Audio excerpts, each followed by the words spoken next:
Now, we had already talked about in the first video that I made that John was presenting evidence that he was showing that Jesus was the Messiah, that Jesus was the Son of God. But also John was very close to Jesus. He was closer than the other disciples. Jesus spent more time with John than any other disciple, and John wrote more of the Bible and more pages of the Bible than any other New Testament writer. We have this verse in John 19:26. It says several times in the Bible that John was the disciple whom Jesus loved. This is what John 19:26 says. When Jesus therefore saw his mother and the disciple standing by whom he loved, he said unto his mother, Woman, behold thy son. Verse 27. Then saith he to the disciple, Behold thy mother. And from that hour that disciple took her unto his own house or home. Well, why does it say that this was the disciple whom Jesus loved? Well, you have to remember that this was written around 2,000 years ago. And in the context, in those days, love did not mean what it means today. I've heard on several different TV shows and movies where a woman or a man will say, well, I'm staying with her or I'm staying with him because I love them. I question whether the movie industry and the TV industry knows too much about love, considering some of their lives. Well, in this case, it meant that John was the friend of Jesus. And as I said, John spent more time with Jesus than any other disciple. Well, let's talk about the purposes of writing the book of John. Let's turn to John chapter 20, verses 30 and 31. John chapter 20, verses 30 and 31. If you have a Bible, I would suggest that you get it. That way you can see these things for yourself. You can make up your own mind. Well, in John 20:30, it says, Now Jesus did many other signs in the presence of the disciples, which are not written in this book. And verse 31, But these are written so that you may believe that Jesus is the Christ, the Son of God, and that by believing you may have life in his name. Well, Jesus did many other signs, it says. These verses are the ones that tell us why John wrote the book of John. John wrote the book of John to present evidence about Jesus, that he was the Son of God, as it says in this verse. Well, the first thing John says about Jesus is that he did signs. The Greek word for signs is semeion, and it simply means signs. Well, John was calling Jesus' miracles signs because the miracles were to teach something important to the people. See, they were proof that Jesus is God. Not just that, but they were proof that Jesus was for real, and that he was not only God, but he was a man at the same time. Yes, he had feelings, he spoke, he acted like normal people, somewhat. A miracle means something. It isn't just performed for entertainment value. There's too much entertainment today. Gets people in trouble. Well, John was pointing out what the miracle meant. John was showing us who is this Jesus. And I believe John was also showing us what does this miracle show us about Jesus Christ. Now I have a question for you, and you can answer this in your own mind. What does the average person focus on when they read about a miracle? Well, some people might focus on Jesus' power. Others might focus on the reaction that people had to Jesus' miracles. Well, the second fact in the 30th verse is that Jesus did these miracles in the presence of his disciples. What does it say? Verse 30, John 20:30. Now Jesus did many other signs in the presence of the disciples. Why did he do this in the presence of his disciples?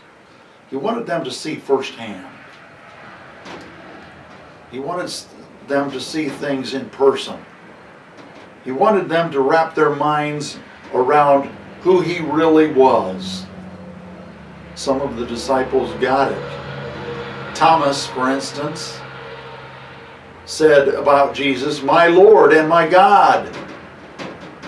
Now, if that doesn't say that Jesus was God, I don't know what does. He got it. Also Peter. Peter says, "Thou art the Christ, the Son of the living God." Pretty plain that they believed that he was God. Well, the second fact in the 30th verse is that Jesus did these miracles in the presence of the disciples.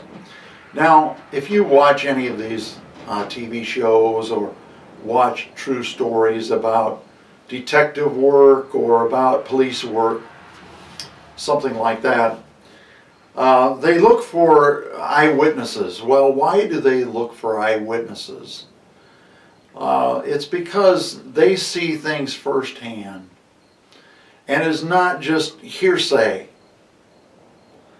They look for eyewitnesses who saw it firsthand. This is why videos are so instructive today, because they're first-person occurrences. They're the witness seeing it for themselves. And if you watch any of these TV shows like Gunsmoke, Kojak, Quincy, they also look for eyewitnesses so that they have a record of what actually happened. And sometimes, of course, it's just a TV show. Well, another thing is that John wanted his readers to believe two things about Jesus. This is in John 20 and verse 31. John 20 and verse 31. But these are written so that you may believe that Jesus is the Christ. Let's stop there. So that you may believe.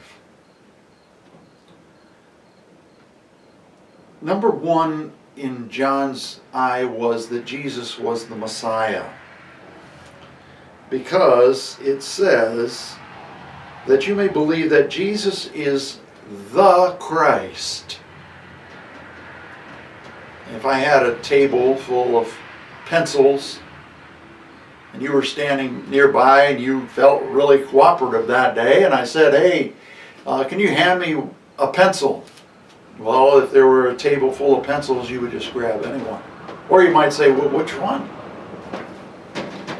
Well, and then if I had another table and it had only one pencil on it, I said, "Hand me the pencil," you'd know that I meant just one. So if Jesus is the Christ, that's significant. The word "the" isn't called an article in the Greek language. It's an article. And in this case, it shows that Jesus was the only one. He is the one who is Christ. The word Messiah in the Old Testament was translated into Greek by the word Christos. This is the word that we obtain the word Christ from. Jesus was the Christ. It means the Messiah. And in the Septuagint, which is the Greek version of the Hebrew,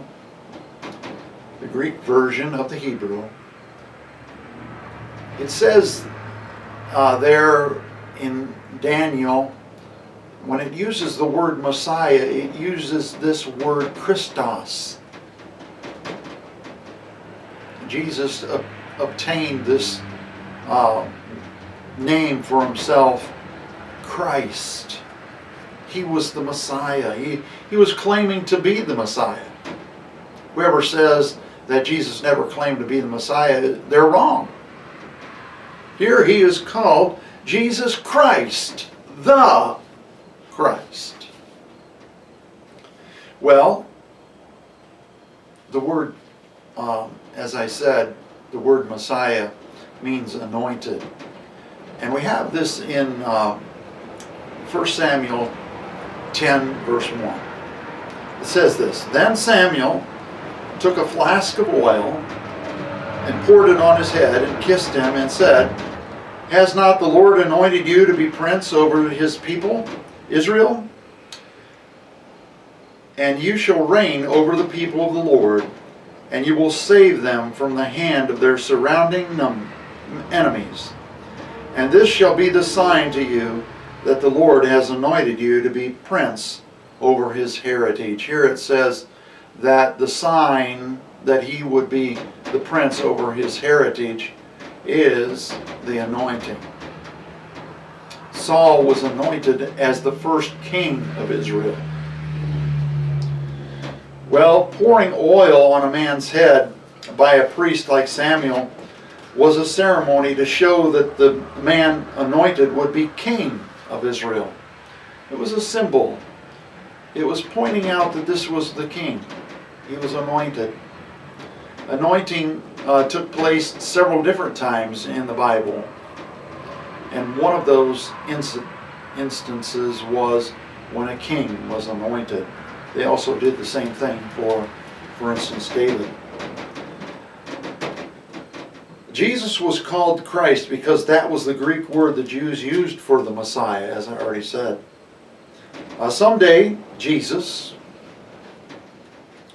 who is at the right hand of the Father right now, he's going to return.